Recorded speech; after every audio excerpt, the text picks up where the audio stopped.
throughout the country following the death of George Floyd. The news conference was attended by dozens of people. The purpose? To express to the community that neither group condones the actions of the Minneapolis officer involved in Floyd's death or the violence now taking place. News 13's Erica Orstad heard from several of those leaders earlier today. She joins us live this evening to tell us more. Erica, what did people there have to say earlier?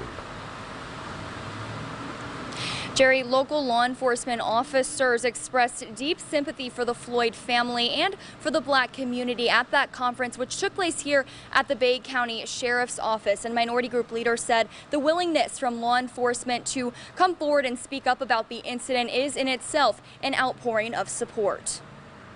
That is moving us closer toward healing the history of hurt in our community. Lead Coalition of Bay County Executive Director Janice Lucas describes Tuesday's conference where Bay County Sheriff Tommy Ford and others are speaking out. As a law enforcement officer and a human being, I'm angry and deeply disturbed by the actions of the officer in Minnesota that took the life of George Floyd, a man in his custody. Seeing that, obviously it really made us kind of get a hole in our stomach. Police chiefs from around the area echoed the sentiment, and minority group leaders say it's a gesture that means a great deal. I think this says mountains about the kind of guys that we have leading our agencies here in Bay County. Lucas and others say it's just the start of a continuing conversation. There's still much work to do to break down those systems that allow for something like that to happen. Having a discussion about racism is very difficult, and people have to be willing, as my mom used to say, put your feelings in your pocket and figure out